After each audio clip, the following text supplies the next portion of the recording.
अच्छा जी, ये होमवर्क का सवाल एक दिया था मैंने आपको, लाइसेंस ABCD-IS38।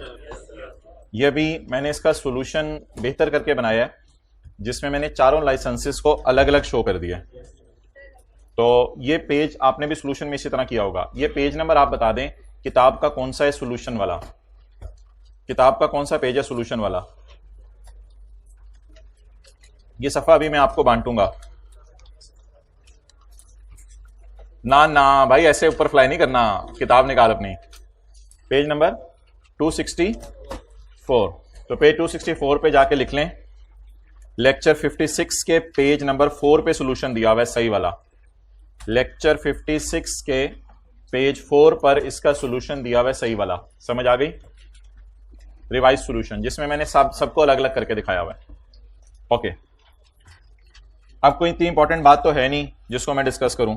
मैंने आपको सिर्फ जो है वो इसका P&L बनवा के देना है और बैलेंस शीट बनवा के देनी है, क्योंकि उसने P&L मांगा हुआ था और बैलेंस शीट मांगी हुई थी। बाकी इसमें कोई मसला हुआ कैलकुलेशन में, कोई प्लस माइनस हुआ, वो मुझे बता दीजिएगा, बिकॉज ऑब्वियसली जो नोट्स पहली दफ़ा दिए जाते हैं इसमें कोई चीज़ स्किप भी हो जाती है टीचर से, क्योंकि टीचर भी इंसान है। अच्छा जी, अब डिस्कशन शुरू करते हैं जी। P&L में क्या जाएगा और बैलेंस शीट में क्या जाएगा। बस ग्रीन पट्टी की एंट्रीज कर लेते हैं, स्काई ब्लू पट्टी की एंट्रीज कर लेते हैं। लाइसेंस से बोले अमोर्टाइजेशन डेबिट, PPA क्रेडिट, तो ये P&L में चला जाएंगे 20 रुपए। अच्छा, एसेट क्रेडिट P&L डेबिट, तो इस एंट्री में P&L रिकॉर्ड हो जाएगा। अब कितनी दफा P&L रिकॉर्ड हो गया? 2 दफा। एक डेप्रिसिएशन चलेगी 20 रुपए की, एक रिवैल्यूएशन लॉस चला गया। ये 2 चीजें चलेगी P&L में। तो P&L में डेप्रिसिएशन और रिवैल्यूएशन लॉस चला गया। आगे बढ़े, दूसरा license amortization 23, PP warm up की एंट्री होनी है, लेकिन मैं क्यों करूंगा, अभी मैंने एंट्रीज तो करनी नहीं है। डेप्रिसिएशन डेबिट या amortisation debit, accumulated amortisation credit, intangible debit, surplus in OCI, it will not go in P&L, it will go in OCI, it will go in, लेकिन OCI हमारे सवाल में नहीं मांगी हुई थी। मैं फिर भी बना रहा हूं, OCI हमारे सवाल में नहीं मांगी हुई थी। यह तरीका है सिंपल सा P&L बनाने का। अमोर्टाइजेशन बता दें कितनी है? 23। डन। तीसरा लेसन ट्राई करें, अमोर्टाइजेशन डेबिट और एसेट क्रेडिट, कितने से? 15। बनता जा रहा है P&L को, समझ आ रहा है? आगे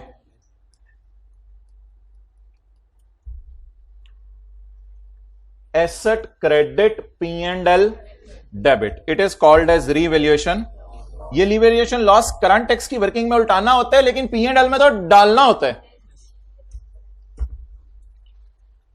आखिरी लेसन को रिवैल्यू नहीं करना था क्योंकि मार्केट वैल्यू अवेलेबल नहीं थी। अमोर्टाइजेशन कितनी? 5।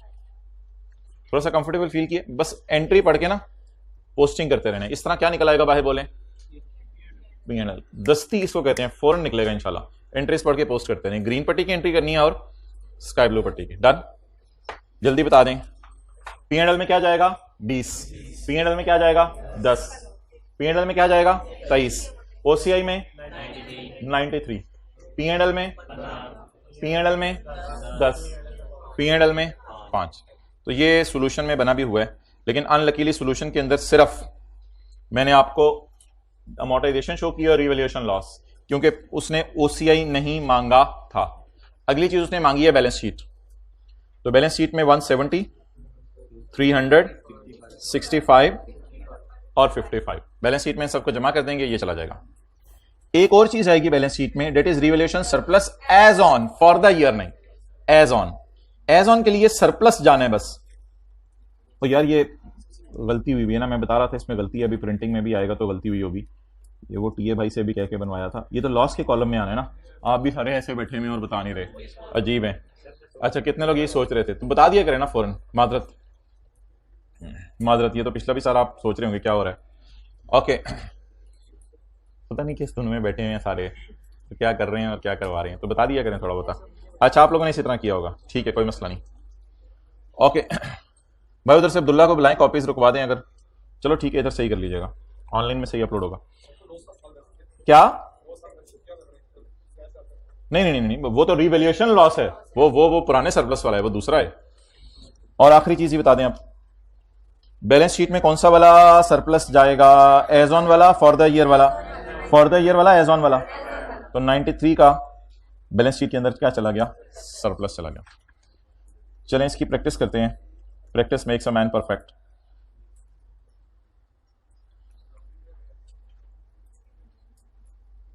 नहीं, सरप्लस रिटेन अर्निंग में शिफ्ट इसलिए नहीं होना था कि ईयर एंड के ऊपर रिवैल्यूएशन हो रही थी। तो जब ईयर एंड पे रिवैल्यूएशन हो तो फिर सरप्लस रिटेन अर्निंग में शिफ्ट नहीं होता, वो तो फिर अब अगले साल जो डिविजन होगी उसमें कुछ सरप्लस ऐसा होगा जो रिटेन अर्निंग में शिफ्ट होगा।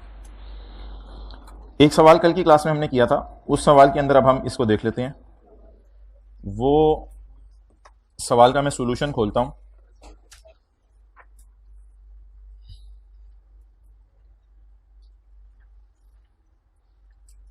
कौन सा सवाल था? ये वाला सवाल था। अच्छा जी, इस सवाल की बुनियाद पर हम अगर P&L, बैलेंस शीट, OCI और SOCIE बनाना चाहें तो ये कैसे बनेगी? ये जरा अच्छा सवाल है, इसको देख लेते हैं। आप अपने रजिस्टर के ऊपर लिखें, आप देखो मार्कर की तरह ये पड़े हुए, आप अपने बच्चा बगल में, आप इस रजिस्टर के ऊपर लिखें। क्वेश्चन नंबर कौन सा है ये? क्वेश्चन 12 ऊपर लिख लें। क्वेश्चन 12 पास पेपर का नहीं है, ये वो वाला क्वेश्चन नहीं है भाईजान, ये तो रिवैल्यूएशन वाला है। बस ये लिख लें, पेज 362। पेज 362 का हम बैलेंस शीट और P&L बनाने लगे हैं। अब सिंपल सी 3 चीजें मुझे खोल के दिखाएं, SOCI, P&L और OCI। इसके बाद balance sheet, SOCIE, statement of changes in equity. बस तसल्ली से चलें।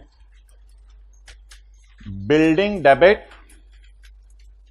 DTL क्रेडिट, बोलें DTL credit, surplus in OCI credit.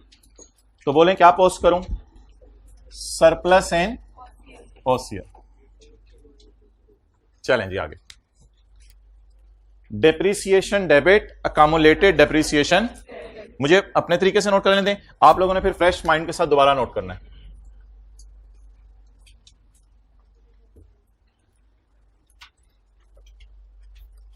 Surplus debit retained earning credit 0.07।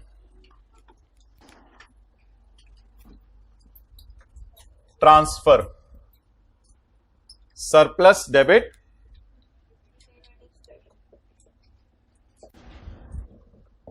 Surplus debit retained earning credit. Asset credit 31.92, accumulated depreciation debit, cash debit, gain loss आया था, asset के बेचने पे गेन लॉस आया था 1.16।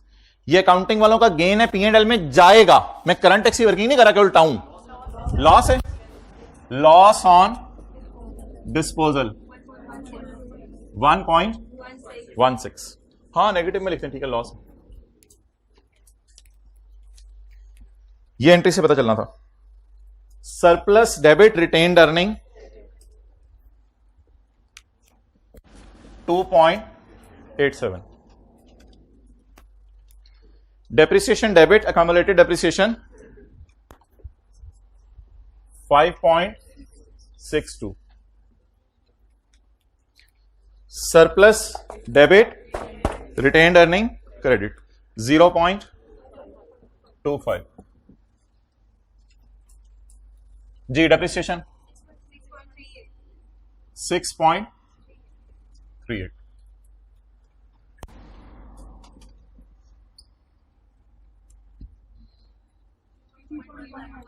$3.1।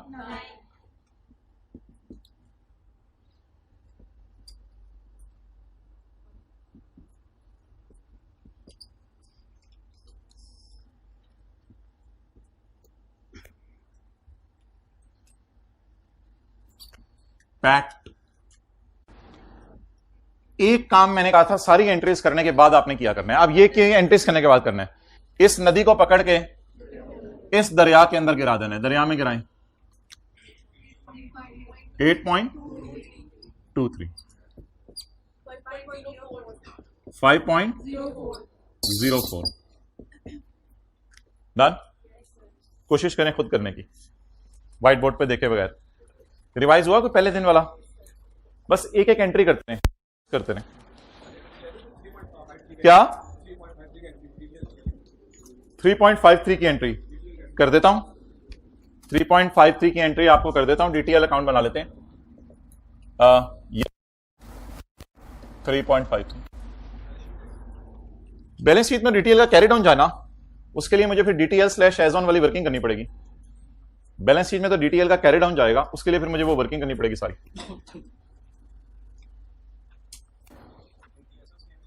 क्या चीज? डीटीई निकालने के लिए फिर मुझे जरा डीटीएल का काउंटर वो सारी वर्किंग करनी पड़ेगी।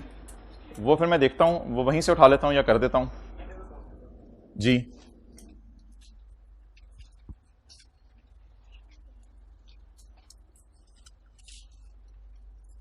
एंट्री से देखिए पोस्टिंग करें ना आप लोग।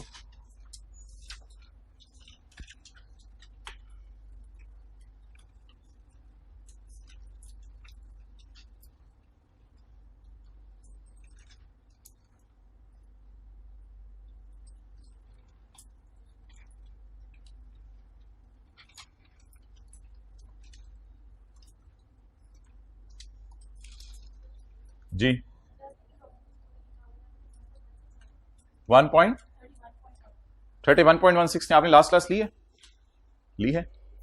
बस। इसकी बड़ी एंट्री पे 10-12 मिनट लगे थे। Asset credit, account debit debit, फिर कैश डेबिट हुआ था 30 रुपये, बैलेंसिंग गेन लॉस आया था। ये गेन लॉस तो नहीं है, ये तो एसेट्स की बुक वैल्यू निकल रही है। सो भाई ये सीए में क्लासेस छोड़ने वाला रिस्क। मुझे तो सीए कराते हुए याद नहीं पड़ा कि पिछले साल 2 में कुछ छुट्टी की हो, तो आप लोग तो करते हुए छुट्टी करें। देखिए मजबूरियां ऐसी नहीं कि हर बंदे के साथ मजबूरियां लगी हुई हैं। एक दफ़ा डेंगू भी हो गया था, बट फिर भी कोई क्लास नहीं छोड़ी, आना पड़ा। तो अब क्या करें, मजबूरी है, करना है तो करना है, तो तन मन धन देना पड़ेगा सीए को। बीमारी है, जो मर्जी है, व्हील चेयर पे किसी को लाना पड़े, आए, एंड पे जगह बना देंगे। एंड पे जगह रखी हुई है इस क्लास में। तो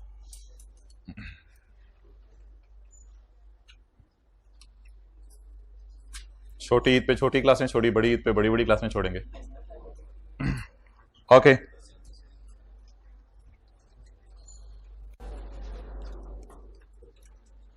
चलें जी। बैलेंस शीट, बैलेंस शीट में आपने नॉन करंट एसेट्स में पीपी कितना बैलेंस है जी? 112.4।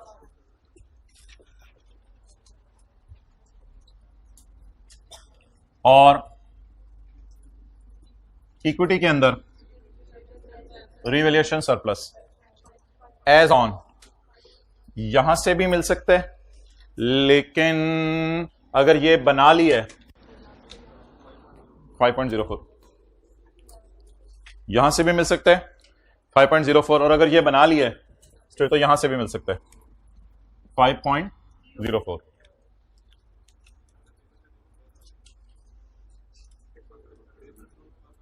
अब वो तो कोई आपने गलती की होगी ना, फर्क आनी नहीं चाहिए ना। देखो 8.23 का सरप्लस है, ये आ गया, और इन तीनों फिगर्स को जमा करके ये आ गई। अच्छा, एक चीज छोटी सी है जो और P&L में शो करनी है, उसके लिए जरा आपने 14 तक रोशन रखिएगा। डेट इज डीटीएल का अकाउंट खोल लें, ये कैरी डाउन जाएगा बैलेंस शीट में, ये कैरी डाउन जाएगा बैलेंस शीट में, और ये P&L में, ये DT चला जाएगा P&L में। और CT कितना है? CT कितना था? करंट टैक्स 17 पॉइंट, पता नहीं, मेरा तो 32.18 है, 32.18। अब अगर आप हजरात मेरे से आज पूछना चाहते हैं कि IAS 12 की कौन कौन सी चीजें P&L बैलेंस शीट में जाती हैं, तो चलें लगे हाथों आज मैं आपको वो भी शो कर दूं, 32.18 कहां जाएगा? करंट टैक्स में। 32.18 कहां जाएगा? करंट टैक्स में। तो यहां पे कोई कंपनी का पीबीटी टाइप निकल आएगा, सेल वगैरह का डाटा अवेलेबल नहीं है। यहां पर आएगा एक्सपेंस। टैक्स एक्सपेंस का आगे नोट बनता है, टैक्स एक्सपेंस का आगे नोट बनता है, वो जो नोट नंबर 1, इसमें करंट टैक्स आता है और डेफर्ड टैक्स आता है। तो देख लेते हैं करंट टैक्स कितना 32 पॉइंट और डीटीई कितना, डीटीई 2 पॉइंट, वही जो नोट में लेके जाते हैं कितना 2.18। ये खर्चा उलट रहा है 30। एक चीज मैंने आपको फाइनल अकाउंट के टॉपिक में बतानी है, इस 30 को यहां जाके आप लोगों ने लेस किया करना है, ये मैंने आपको फाइनल अकाउंट के टॉपिक में बतानी है, क्योंकि टैक्स तो अपने अंदर खर्चा है ना, तो P&L के मुंह पे तो नेगेटिव साइन के साथ शो होगा। ये चीज मैंने आपको फाइनल अकाउंट में जाके बतानी थी कि ये जो फिगर आया करेगी ना, इस फिगर को हमने P&L के जब मुंह पे ले जाना है, तो ये खर्चा है, खर्चों को P&L के मुंह पे कैसे शो करना है ऊपर। तो ये चीज फाइनल अकाउंट की, इसको छोड़े परे भाई, ये याद है ना साइंस। अच्छा ये P&L में चला गया, बैलेंस शीट में बताएं क्या जाएगा। बैलेंस शीट में डेफर्ड टैक्स और करंट टैक्स का 10.43 कुछ बच्चे समझते हैं डेफर्ड टैक्स में ये वाला बैलेंस जाएगा, ये नहीं जाना, इसमें सिर्फ एक चीज का टेम्परेरी डिफरेंस है, और भी बहुत सी चीजों के टेम्परेरी डिफरेंस होते हैं। तो बैलेंस शीट में आपको पता है टी अकाउंट्स के क्या जाते हैं, carry down 10.43। Non current liabilities, deferred tax liability कितना, और आज पहली दफा आपको मैं शो करने लगा हूं करंट लाइबिलिटीज में सीटीपी जाता है, करंट लाइबिलिटीज में सीटीपी जाता है। जनरल एंट्री बताएं 32.18 की, 32.18 की जनरल एंट्री बताएं। करंट टैक्स एक्सपेंस डेबिट और current tax payable, payable credit, payable credit. और ये हुकूमत पाकिस्तान 2-3 महीने में ले लेती है, इसको नॉन करंट में नहीं डालना। इसे कहां डालना है 32.18। तो ये जी आज हमने IAS 12 के 4 चीजों को बैलेंस शीट में भी शो करके दिखा दिया। खर्चा debit, payable, credit. Deferred tax के टी अकाउंट का कैरी डाउन इधर चला जाएगा और डीटीई टी अकाउंट से आ जाएगा, वो 2.18 है। सो नाउ इट इज काबिल, you can take a PIC of it. 2 point क्या चीज, क्या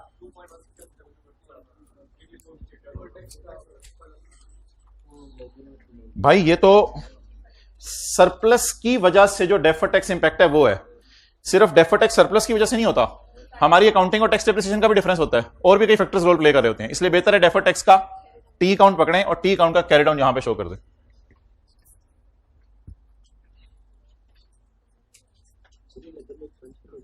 क्या कौन सा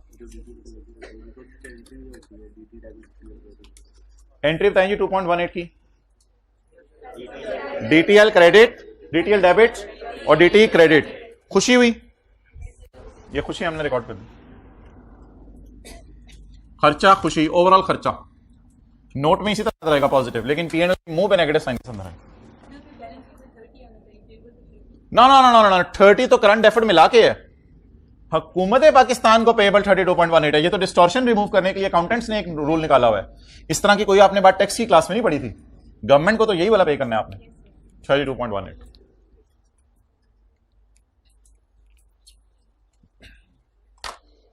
चलें जी, अब एक सवाल करते हैं, 15-20 मिनट उस पर लगा लेते हैं या आधा घंटा, ताकि ये वाली सारी चीजें जरा रिवाइज हो जाए, फिर हम आज आगे मूव करते हैं।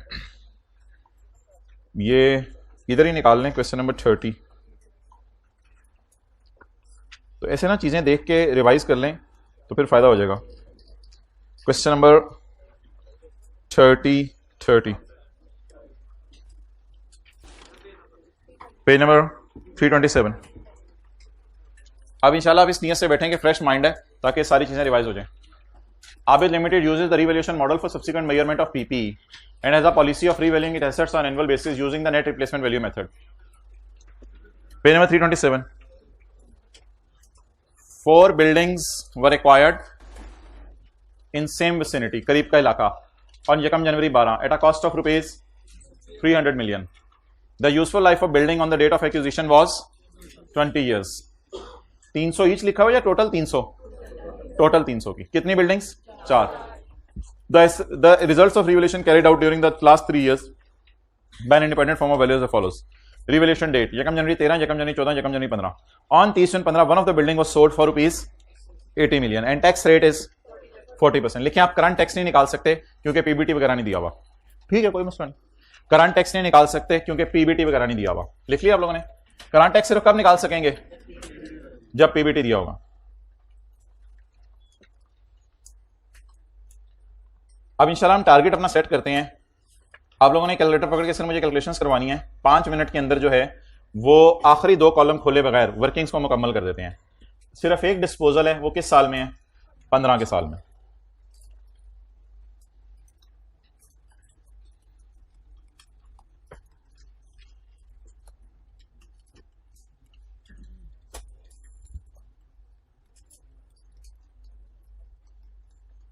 ओके, 2 कॉलम में आखिर में छोड़ रहा हूं.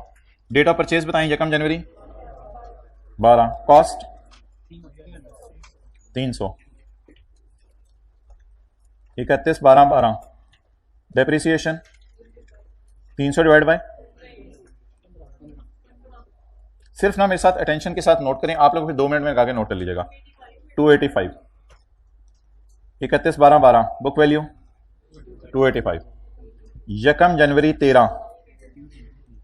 रीवैल्यूड नहीं, रीवैल्यूएशन नहीं यार, खुदा का खौफ करो. Revalued amount 323. Revaluation surplus balancing 38. आज आखिरी दफा देख लें चीजों को, साथ साथ हाइब्रिड में नोट कर रहे हैं. मिन्नत है भाई, जरा सब्र कर दें थोड़ी देर.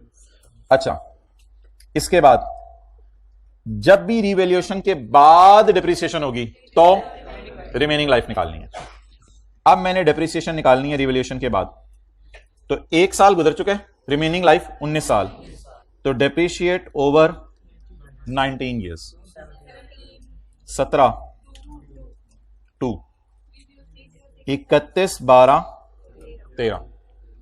प्लीज कैलकुलेटर सबके हाथों में हो. इधर से नजर आ रहा है किस किस के हाथ में कैलकुलेटर नहीं है? 36. अच्छा जी, अब 14 के पहले दिन भी रिवैल्यू हो रहा है. चलें जी, 14 के पहले दिन रिवैल्यू करवाएं. डेट बताएं ना. 14 के पहले दिन रिवैल्यू हो रहा है. Revalued amount 252. 306 वाली चीज अनलकीली किस पे चली गई? लॉस.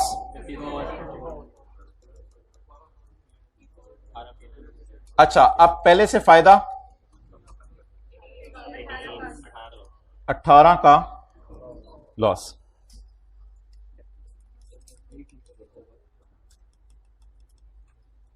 चलें जी, अब 14 की depreciation over 18 years.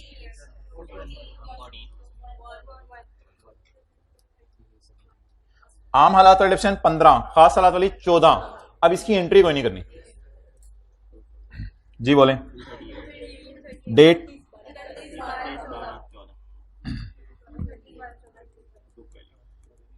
Book value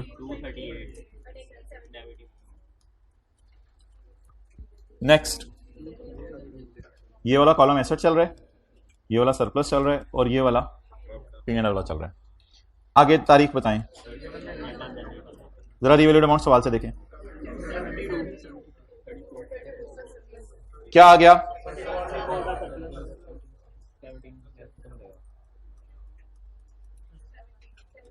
17 को पहले खत्म करें, फिर 17 का सरप्लस बुक करें. चलें,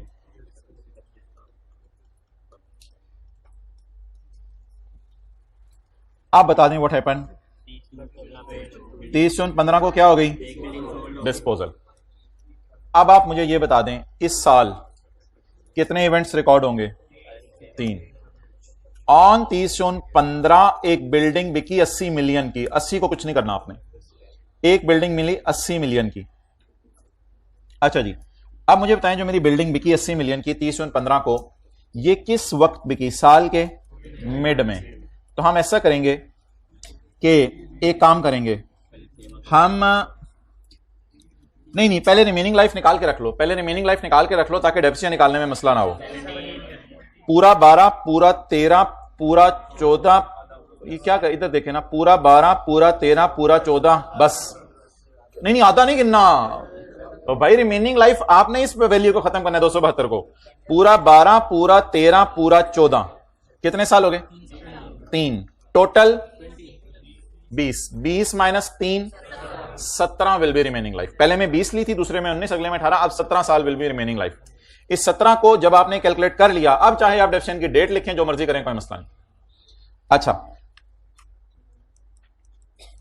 30/15 को मेरी जो डेप्रिसिएशन चार्ज होनी है वो चार्ज होनी है ऑफ 1 बिल्डिंग। कितनी बिल्डिंग्स की? 1 बिल्डिंग। ये 30/15 को। इसके बाद 30/15 को डिस्पोजल्स की बुक वैल्यू यहां से निकाल दी जाएगी। इसके बाद 31/12/15 को डेप्रिसिएशन चार्ज होगी 3 बिल्डिंग्स की। डन। अब आप यहां पे खड़े होकर मुझे एक चीज बताएंगे, पिछले सवाल में, कल वाले में ये मसला नहीं था, आज वाले में ये मसला है कि 272 4 बिल्डिंग्स की मार्केट वैल्यू और 17 4 बिल्डिंग्स का सरप्लस। तो अब आप मुझे बताएं, अगर मैं 272 को 4 से डिवाइड करूं और 17 को 4 से डिवाइड करूं तो क्या जवाब आया? 68 और 4.25। अब लास्ट क्लास की तरह मुझे यह बता दें कि ये जो अमाउंट्स आ रही हैं इस 272 में कितना पड़ा है? 68 मेरी बिकी हुई बिल्डिंग का, और इस 17 में 4.25। अब एक काम करना है, देखते रहिएगा। इधर आप लोगों ने लिखना है, खुला करके लिखते हैं, इधर आप लोगों ने लिखना है 68 डिवाइडेड बाय 17 इंटू और 4.25 इंटू 6/12। सबर। और इधर आप लोगों ने लिखना है खुला करके 272 minus 68. It is market value of 3 buildings at start of year. यकम जनवरी 15 at start of year divided by 17 and 17 minus 17 is surplus at start of year of 4 buildings minus surplus of 1 building is the surplus of remaining 3 divided by 17. अब इनके जवाब बता दें। 2 ऊपर वाले का 2 0. सॉल्यूशन में देखें क्या है, 0.13 या 0.1 है। असल में सॉल्यूशन से मैच इसलिए करा रहा हूं ताकि घर में सॉल्यूशन में क्या लिखा हुआ है हमने किताब में, 0.13 लिखा हुआ है या 1 लिखा हुआ है?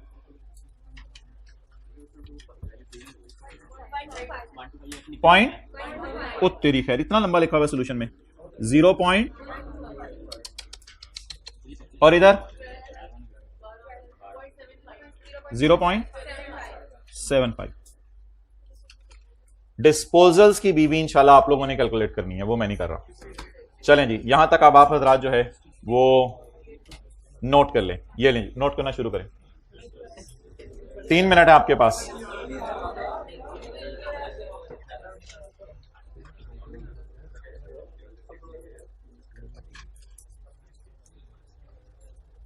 मुझे शर्म आ रही है उन लोगों को देख के जो अभी भी ऊपर देख रहे हैं, यानी इतने दिन हो गए अभी भी ऊपर देख के कर रहे हैं। यकम जनी 15 तक तो पहुंचे ना, फिर अगली बात बाद में है। यकम जनी 15 तक तो पहुंचे, ऊपर कर दो। हाइब्रिड में मैं रोज नंबर बता रहा हूं जो ऊपर देख रहे हैं।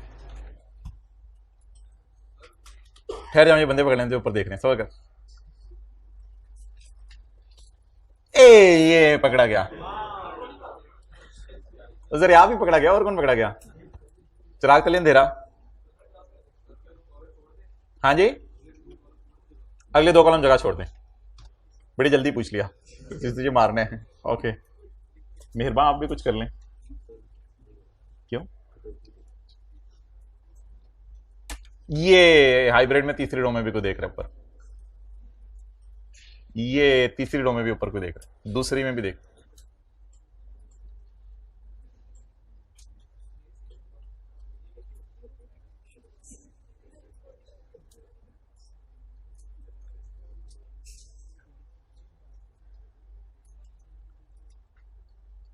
ये इस क्लास में भी पकड़ा गया।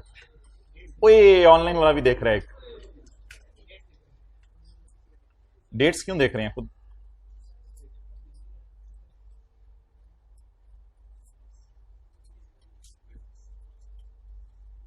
ये आपके दाएं में वाले नहीं छुट्टी की है सैटरडे को, दूर जाने की जरूरत है।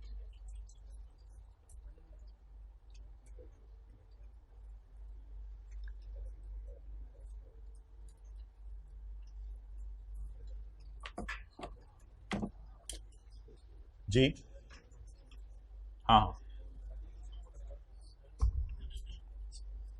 हाँ, वो आलम कॉपी करवाने गया हुआ है, कॉपीज करवाने गया हुआ है, कॉपीज चाहिए।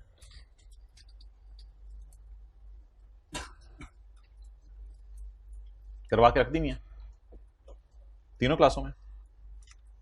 ओके अभी, हाँ ठीक है, बांट देना साथ ही, बांट दें साथ ही। छोटा सा करके लिख लीजिएगा। 272 में क्या पड़ा हुआ है? 68, एक बिल्डिंग की मार्केट वैल्यू।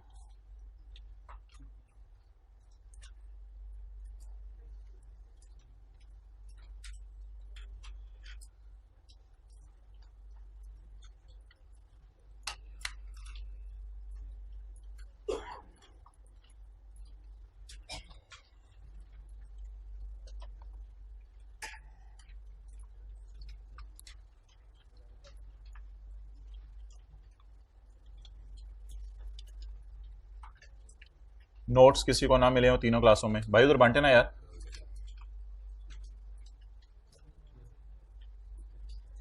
ले आए नोट्स कहीं से, अगर नहीं है तो। एक क्लास में पहुंचे ही नहीं हुए नोट्स। डिस्पोजल्स की बुक वैल्यू निकाल लें भाई।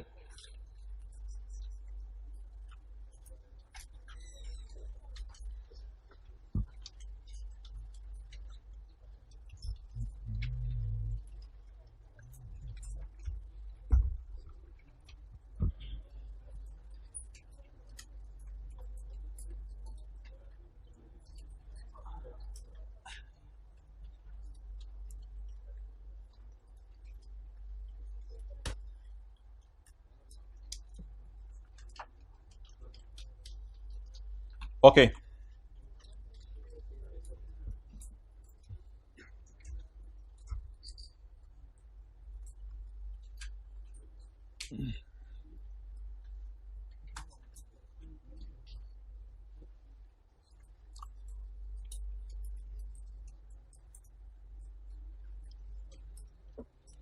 चलें जी, मैं इसको ज्यादा खूबसूरत तरीके से अब आपके सामने शो करने लगा हूं।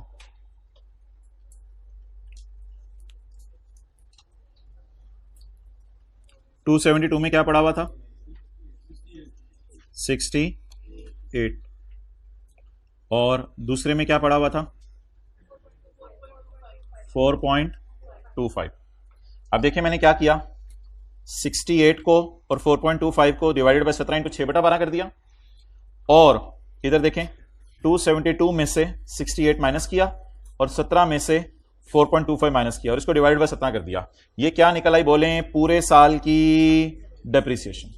अब हमारी एक चीज रह गई थी, वो मैं आपको शो कर देता हूं। वो क्या चीज है, किसी को याद हो? डिस्पोजल्स की बुक वैल्यू।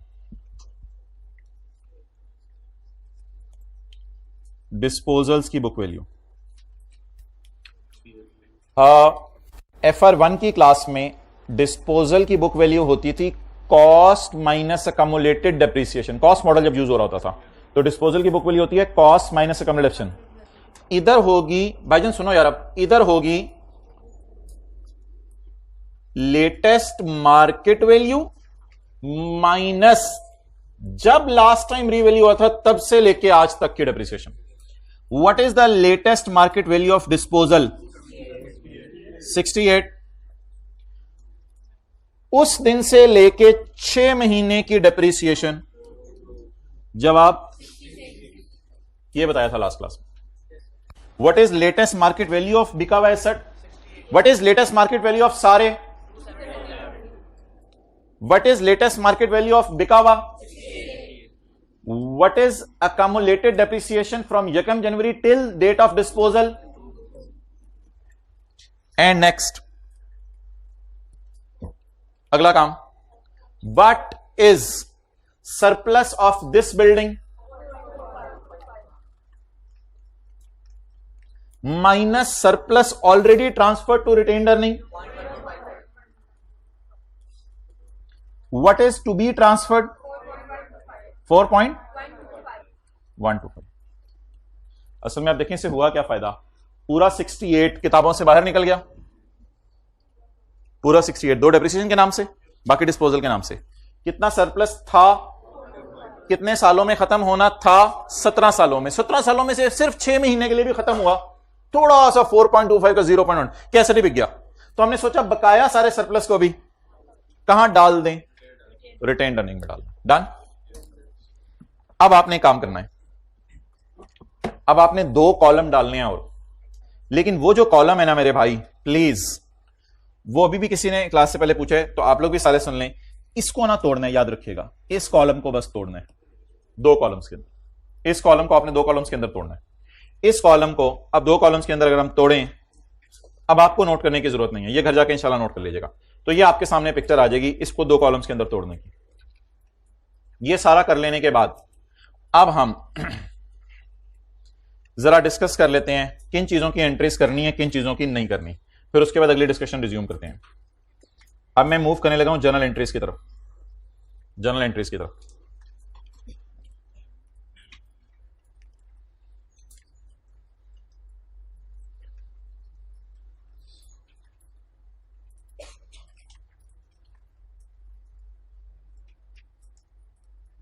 पहले सालों की एंट्रीज करना तो आपका टाइम ही जाया कर रहा होगा।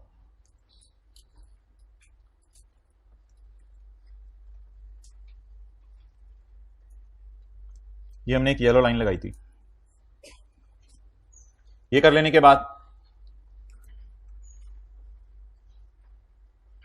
इस कॉलम का यूजेज कोई नहीं है।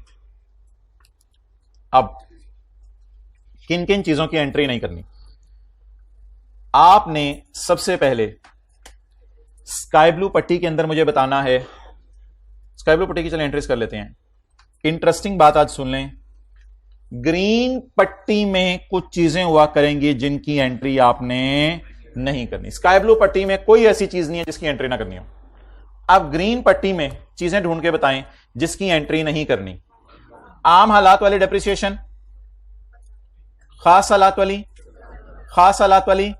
अब इस 14 में मसला है, एक तो आपने P&L में ये जो नेगेटिव को प्लस करके उल्टाते हैं, एक इस ग्रीन पट्टी की एंट्री नहीं करनी, और स्काई ब्लू कॉलम खत्म छोड़ें, सिर्फ ग्रीन कॉलम की बात करें। ग्रीन कॉलम में आप हजरात ने जो है वो ये वाली एंट्रीज नहीं करनी। ग्रीन में आपने ये वाली एंट्रीज नहीं करनी, क्योंकि ये एंट्रीज होती हैं DTL क्रेडिट या डेबिट, और ये DTL वाली एंट्रीज हैं, ये ऑटोमेटिकली किस अकाउंट के अंदर आ जाएंगी। आप बता दें, बड़ा सा करके लिखिएगा, सिर्फ ग्रीन पट्टी वाली 2 चीजों की जनरल एंट्री नहीं करनी होती। यह बात आज आपके सामने पहली दफा इस तरीके से आ रही है, सिर्फ ग्रीन पट्टी वाली 2 चीजों की जनरल एंट्री नहीं करनी होती। स्काई ब्लू पट्टी में कोई एक्सेप्शन नहीं है। ग्रीन पट्टी किसके लिए है? डेप्रिसिएशन के लिए।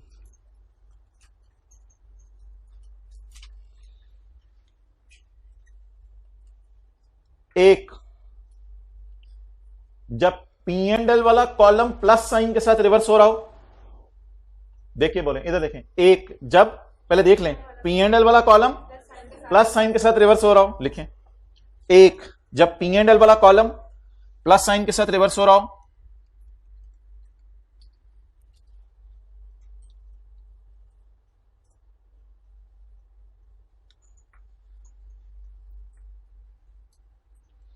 और एक, ये ग्रीन पट्टी लिखा हुआ है ना ऊपर, और एक DTL वाला पूरा कॉलम, मजे करें बस, DTL वाला पूरा कॉलम, फर्क कर देना, डीटीएल वाला पूरा कॉलम फॉरवर्ड कर देना, टेंशन नहीं लेनी। ग्रीन पट्टी में डीटीएल वाला पूरा कॉलम, बस अब दो बातें याद रख लें। पूरा कॉलम, डीटीएल वाला पूरा कॉलम फारिग कर देना है। डीटीएल वाला पूरा कॉलम का मतलब सुनो, ये डीटीएल, ये ग्रीन पट्टी फारग, ये डीटीएल, ये ग्रीन पट्टी फारग, ये भी येलो पट्टी उसके साथ ही कवर हो जाएगी, और ये डीटीएल, ये ग्रीन पट्टी, सब खत्म। तो अब दो चीजें जरा पक्की याद कर लें हमेशा के लिए, क्या क्या एंट्री नहीं करनी जब P&L के कॉलम।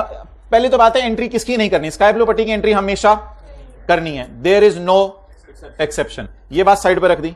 फिर ये बात साइड पर रख के आपने रजिस्टर पे हेडिंग डाली, स्काई ब्लू पट्टी वाली बात मत लिखें कि ग्रीन पट्टी की दो चीजों की एंट्री नहीं करनी। नंबर 1, जब P&L वाली फिगर प्लस साइन के साथ आ जाए तो एंट्री नहीं करनी, और जब डीटीएल वाले कॉलम में ग्रीन पट्टी की जो मर्जी एडजस्टमेंट हो, ग्रीन पट्टी की, स्काई ब्लू की नहीं, उसकी भी आपने एंट्री नहीं करनी। बस ये बातें याद रहेंगी हमेशा के लिए। अच्छा, सैंपल बेस पर इस सवाल में देखें ये रूल, सैंपल बेस पर पिछले सवाल में रूल देखें।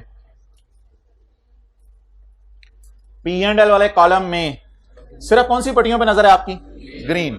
P&L वाले कॉलम में ग्रीन पट्टी वाली पॉजिटिव साइन वाली एंट्रीज, और डीटीएल वाले कॉलम में ग्रीन पट्टी वाली कोई एंट्री भी। डन फॉर एवर, एक दफा अपने मुंह से बोल दें। ग्रीन पट्टी में दो एंट्रीज नहीं करनी। नंबर 1, P&L के कॉलम में जो रिवर्स पॉजिटिव साइन के साथ आ रहे हैं, और डीटीएल के कॉलम में जितनी एडजस्टमेंट आ रही है ग्रीन पट्टी वाली, उनको नहीं करना। डन। ये कर लेने के बाद इनफ्लेक्शन, जी लॉजिक तो डिस्कस कर लेते हैं, ठीक है, शुरू कर देते हैं, लेकिन ये एक बहुत लंबी स्टोरी है, उसमें फिर पहला लेक्चर मुझे रिवाइज कराना पड़ेगा, वो शुरू कर लेते हैं लॉजिक 1 बाय 1 फिर। नहीं ठीक है, नो प्रॉब्लम, 1-2 मिनट फिर दे दें, अब डिस्कशन शुरू करते हैं फिर। तो इसमें काफी लंबी डिस्कशन हुई थी कि पहले मैं बात करता हूं कि इस ग्रीन पट्टी की क्यों नहीं एंट्री करनी। मैंने कहा था ये आइटम है विद इन P&L, डेप्रिसिएशन क्या है, कितने लोगों को याद है, ये आइटम है विद इन P&L। अब टाइम लगता है चीजों पे, तो कोई मसला नहीं लगने दें। ये आइटम है with in P&L। With in P&L जब ये आइटम है तो फिर इसका डेफर्ड टैक्स का इंपैक्ट भी विद इन P&L होगा। ये आइटम था आउटसाइड P&L, जो सरप्लस आ रहा था आपका, इसलिए इसका इंपैक्ट भी आउटसाइड P&L था। अच्छा, अब 17 इज विद इन P&L, तो ये भी विद इन P&L, तो इसकी एंट्री फिर बनी थी DTL डेबिट DT। तो मैंने कहा था ये एंट्री अलग से अगर आप कर भी लें तो एंड पे डेफर्ड टैक्स के अकाउंट में DT बैलेंसिंग आ ही जाना है, इसलिए इसकी अलग से एंट्री करने की जरूरत नहीं, करनी है तो कर लीजिएगा। ये इसकी लॉजिक हो गई। अच्छा, दूसरी बात, लेकिन सारी बातें पेपर में सारी चीजों की लॉजिक याद नहीं रहती, कुछ ना कुछ रूल भी ज़हन में होने चाहिए। दूसरी और आखिरी बात, पीछे रह गया ये वाला जो 1, इसको इग्नोर किया है। तो मैंने कहा था ये जो 18 है दैट इज इन P&L। अब ये P&L के अंदर है 18, तो ये P&L के अंदर यानी आउटसाइड P&L नहीं है, विद इन P&L है। तो रिटेन्ड अर्निंग में 14 का खर्चा गया रिटेन्ड अर्निंग में, और इधर वो जो 18 का खर्चा है वो रिवर्स हो रहा है, तो वो 14 का खर्चा गया, उसमें 1 का वो डिफरेंस यहां आ रहा है। दोनों P&L टाइप चीजें हैं, इसलिए इसको इग्नोर कर दें, लेकिन इस पे ज्यादा बात नहीं की थी, इसलिए इस डिस्कशन को छोड़ें पड़े। तो in the end conclusion, green पट्टी की 2 एंट्रीज नहीं करनी। नंबर, नेगेटिव फिगर जब रिवर्स हो रही होगी पॉजिटिव साइन के साथ, एंड नंबर 2, डीटीएल के कॉलम में सारी चीजें। इसके बाद सेकंड्स का काम है, 300 की entry building debit cash credit, 15 की entry depreciation debit accumulated depreciation credit. Accumulation में कितना बैलेंस पड़ा हुआ है, अकामुलेशन डेबिट बिल्डिंग क्रेडिट, कितने से 15, building debit DTL credit surplus in OCI credit, depreciation debit accumulated depreciation, surplus debit retained earning, accumulated depreciation debit building credit with the amount of सारे अब जरा चुप एक minute, building credit P&L debit DTL debit surplus in OCI debit, depreciation debit accumulated depreciation credit. ये सवाल enough होगा आपकी पूरी डिवीजन के लिए, इसको घर में जाके आपने करना है। अकामुलेटेड डेबिट बिल्डिंग क्रेडिट 14 से, building debit P&L credit DTL credit surplus in OCI, depreciation debit accumulated depreciation credit, surplus debit retained earning. याद है आपको मैंने कहा था स्काई ब्लू पट्टी की दो एंट्रीज होती हैं, वार्म अप की और इवैल्यूएशन की, और ग्रीन पट्टी की डेप्रिसिएशन में अगर एक्स्ट्रा डेप्रिसिएशन पड़ी हो तो सरप्लस डेबिट वाली एंट्री भी होती है। बिल्डिंग क्रेडिट 68 से, अकामुलेटेड डेप्रिसिएशन डेबिट 2 से, इस 66 की अलग से एंट्री नहीं होती। और कैश डेबिट, कैश डेबिट कितना सवाल में 80, और बैलेंसिंग गेन लॉस आ जाएगा। इसके बाद surplus debit retained earning credit, depreciation debit accumulated depreciation credit, surplus debit retained earning credit, ये सारी की सारी इसकी एंट्रीज होगी। डन। तो ये वाला पोर्शन असल में मैंने आपको रिवाइज कराना था, जो लास्ट क्लास के अंदर जो है वो आपको करवाया था। अब जैसे एसेट वैल्यू लूज कर रहा है, उसको टैक्स भी कम हो रहा है, इसको नहीं, ये आप एंट्री कर लें डेफर्ड टैक्स अकाउंट के अंदर, डेफर्ड टैक्स अकाउंट के अंदर कर लें।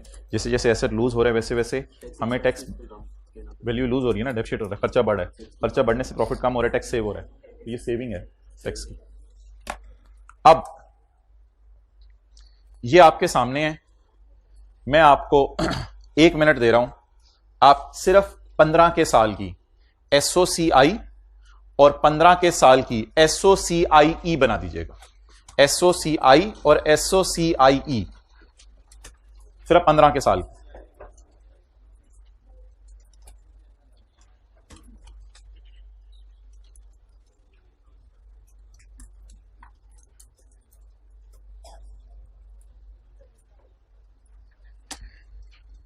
एक छोटा सा हिंट दे दूं, ये 10.2, ये 10.2 इधर आना है, क्योंकि पहले कभी रिवैल्यूएशन हुई भी है।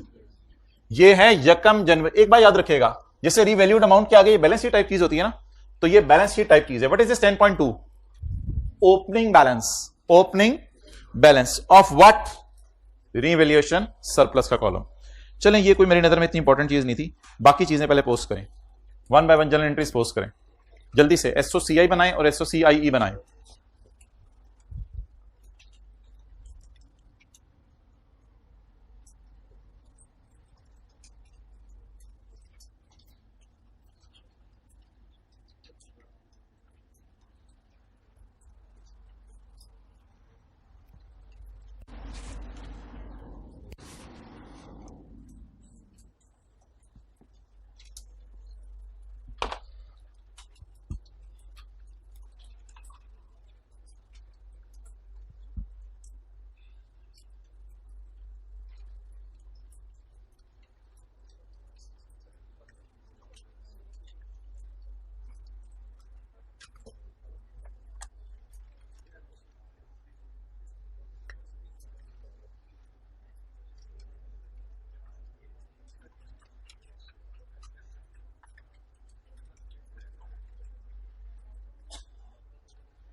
Okay.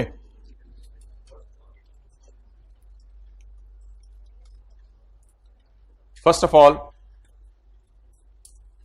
just feel relaxed and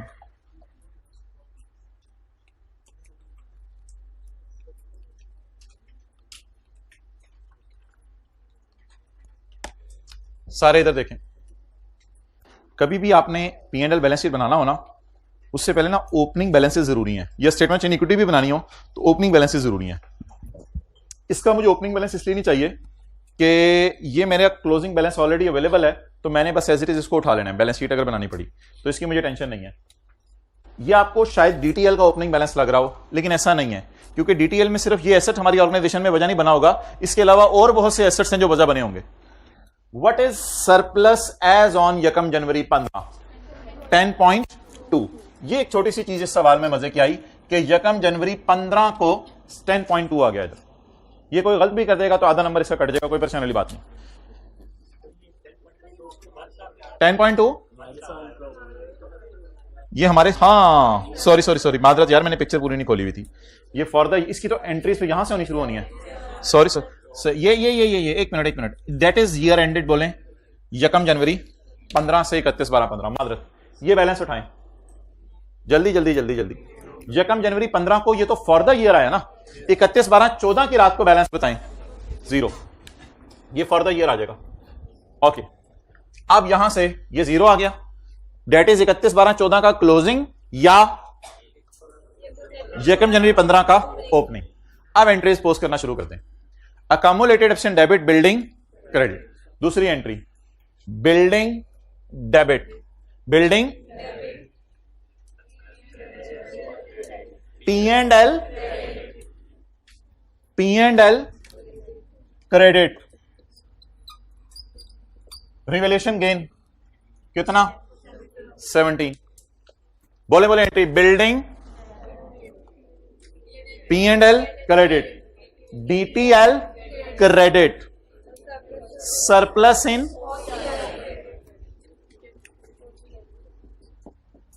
कितना 10.2। Building debit, P&L credit, DTL credit, surplus इन।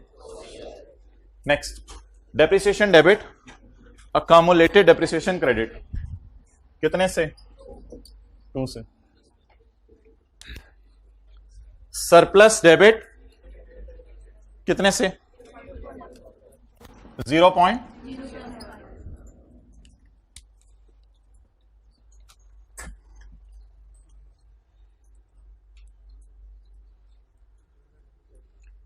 Asset credit, accumulated depreciation debit.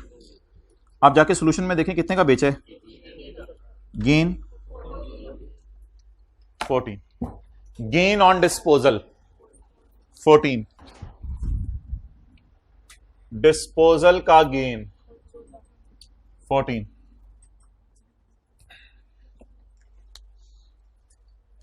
Entry बोलें 2.475 की। सरप्लस रिटेन्ड अर्निंग, हाँ सरप्लस डेबिट रिटेनिंग कितने से 2. Next depreciation debit, accumulated depreciation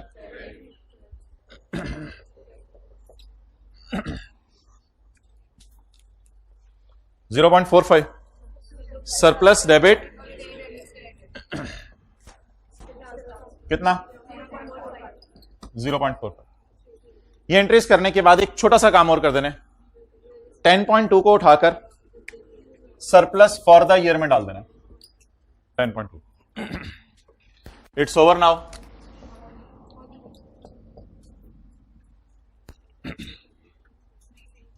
transfer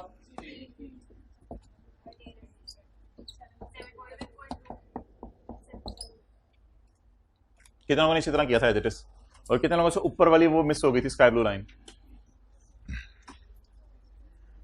no feeling थोड़ा थोड़ा सही है। बस एंट्रीज को पोस्ट करते हैं, एंट्री जो बंदा करता रहेगा ना उसकी ये पोस्टिंग मजबूत हो जाएगी। एंट्री में मसला करेगा तो पोस्टिंग में मसला होगा।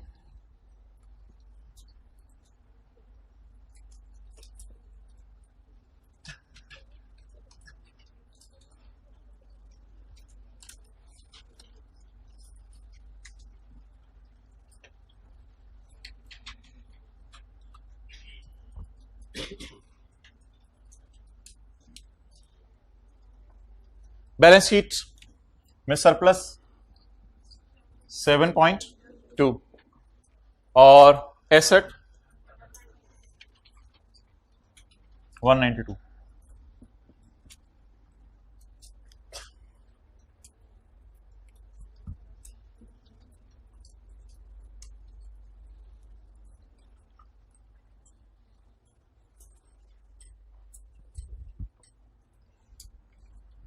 अब बोर हो ही रहे हैं तो फिर बोरियत की इंतहा पे चले जाते हैं। बोर हो रहे हैं, बोरियत की इंतहा पे चले जाते हैं। करंट टैक्स, करंट टैक्स की वर्किंग 15 की और डेफर टैक्स लाइबिलिटी का टी काउंट नहीं, एज वन की वर्किंग नहीं हो सकती क्योंकि टैक्स बेस मिसिंग है। अगर आपने करनी भी हुई तो मैं आपको थोड़ी सी करवा दूंगा, कैरिंग अमाउंट और टैक्स बेस, वो सारा मैं कुछ करवा दूंगा करवाना हुआ तो। चलें अब बिल्कुल रिलैक्स हो जाएं और यहां से शुरू करते हैं। करंट टैक्स और डेफर टैक्स का टी काउंट और करंट टैक्स की वर्किंग। बिल्डिंग डेबिट, बोले बोले बोले, बिल्डिंग डेबिट P&L क्रेडिट, बोले बोले बोले बोले, लेस रीवैल्यूएशन गेन। रिकॉर्ड करूं या उल्टाऊं? डन। एस एंट्रीज पे बस इसकी ग्रिप होगी ना, उसके लिए सारी चीजें आसान है। Asset debit, P&L credit, accounting वालों ने किया, टैक्स वाले क्या कहेंगे? उल्टा दो 17 को, DTL क्रेडिट 6.8 से, सरप्लस इन, इसका करंट टैक्स और DTL के अकाउंट से कोई ताल्लुक नहीं। Depreciation debit accommodation credit, depreciation debit accommodation credit, 2 जमा 12 14, एड बैक कर दें अकाउंटिंग वालों की, टैक्स वालों नहीं अवेलेबल, मुझे रेट नहीं अवेलेबल।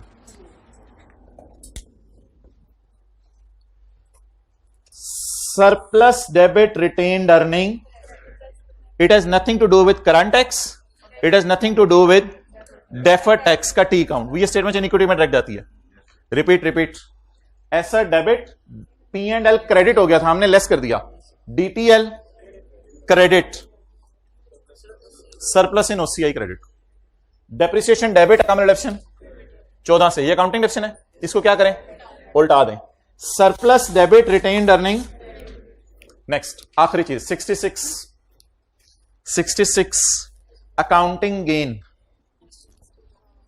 क्या कर दें? अकाउंटिंग गेन कितना? 14।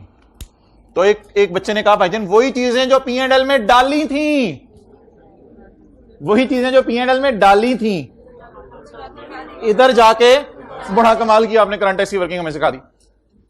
ठीक है, अगली चीज, इसका कैरी डाउन ब्रॉड डाउन नहीं आ सकता, इसलिए नहीं आ सकता कि कैरिंग अमाउंट अवेलेबल है लेकिन टैक्स बेस अवेलेबल नहीं है, इसलिए इसका कैरी डाउन ब्रॉड डाउन नहीं आ सकता। डन, नोट कर लें। ये अब हमने 15 के साल के लिए क्या बनाया, जल्दी बोलें? करंट टैक्स और डेफर्ड टैक्स की वर्किंग।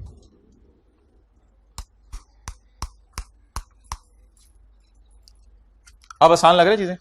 जनरल एंट्रीज पे क्या लेनी है? ग्रिप। जनरल एंट्रीज पे किसी ग्रिप आ गई उसके लिए सब आसान है। क्या करना है? इसी को ऊपर कराना है,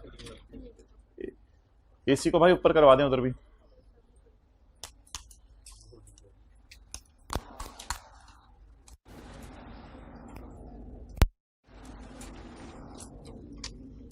ओके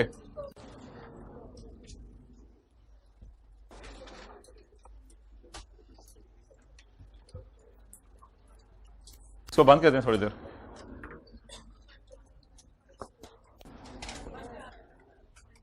क्या आ रहा है? इसको करें जो करना है, पूछें जरा।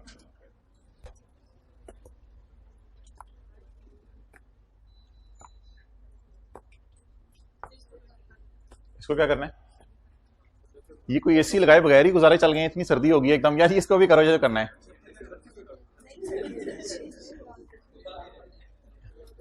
इसको 22 पे कर दो।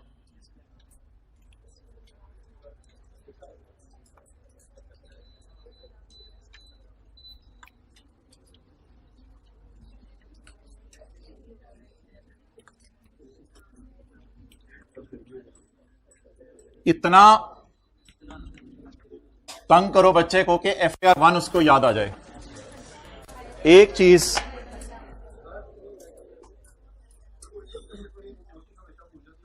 कौन सी वाली? एसेट वाली कहां पे? कौन सी वाली?